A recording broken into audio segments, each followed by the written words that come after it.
دیکھیے اللہ تعالیٰ نے نبی بھیجا، نبی کو کتاب دی، اب اس کے بعد کچھ عرصے تک تو امت نے کتاب کو تھاما، نبی کے راستے پر چلے، اس کے بعد بدعات، اس کے بعد نئی رسومات، اس کے بعد تفرقہ، اس کے بعد اختلاف، کتابیں پڑھ رہے ہیں، تورات کے عالم ہیں، آپس میں دست و گریبان ہیں، اسی تورات کو پڑھ رہے ہیں، وہ اس کو کافر کہہ رہا ہے، وہ اس کو کافر کہہ رہا ہے، نتیجہ کیا نکلے گا؟ اگلی نسل کے دل میں شکوک و شبہات پیدا ہو جائیں گے۔ آج جو آپ اپنے معاشرے میں دیکھ رہے ہیں، علماء کا اختلاف، علماء آپس میں دست و گریبان، فلاں فلاں کے کفر کا فتویٰ دے رہا ہے، وہ اس کے کفر کا فتویٰ دے رہا ہے، اس کی نماز اس کے پیچھے نہیں ہو رہی، اس کی نماز اس کے پیچھے نہیں ہو رہی، اور غضب خدا کا یہ کہ دونوں حنفی،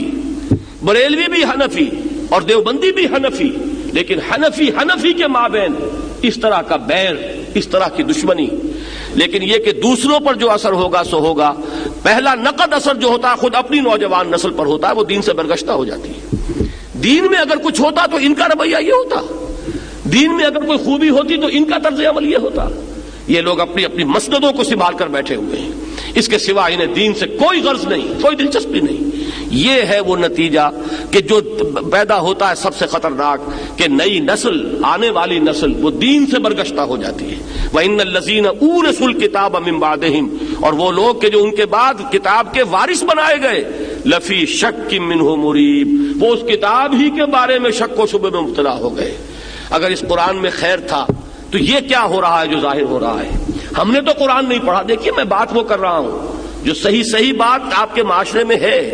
کہ ایک شخص کہتا ہے میں نے تو قرآن نہیں پڑھا بھائی، میں تو اس لیے گمراہ ہوں، یہ تو قرآن کے پڑھے ہوئے ہیں، ان کو کیا ہوا ہے، ان کا کردار کیا ہے، ان کا طرز عمل کیا ہے؟ یہ قرآن کے حافظ، یہ قرآن کی ایک ایک جو ہے لفظ کے بارے میں بتا دیں گے کہ اس کا اعراب کیا ہے، اور ذرا زبر اور زیر کی غلطی ہو جائے تو پکڑ لیں گے، لیکن قرآن مجید نے ان کے کردار پر کیا اثر کیا ہے،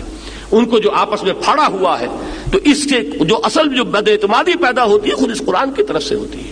وَإِنَّ الَّذِينَ أُورِثُوا الْكِتَابَ مِن بَعْدِهِمْ لَفِي شَكٍّ مِّنْهُ مُرِيبٍ، نتیجہ یہ نکلتا ہے علماء کے اس تفرقے کا کہ پھر جو لوگ ان کے بعد وارث بنتے ہیں اس کتاب کے، وہ کتاب ہی کے بارے میں شک و شبہ میں مبتلا ہو جاتے ہیں۔ شک وہ کہ جو مریب کہتے ہیں، ریب کہتے ہیں، دل میں دغدغہ پیدا ہو جائے، خلجان پیدا ہو جائے، پتہ نہیں ہے کہ نہیں ہے، صحیح بھی ہے کہ نہیں ہے، یہ وہ ہے شک منہ مریب، ایک ایسے شک میں مبتلا ہو گئے کہ جس نے ان کے دلوں کے اندر خلجان پیدا کر دیا۔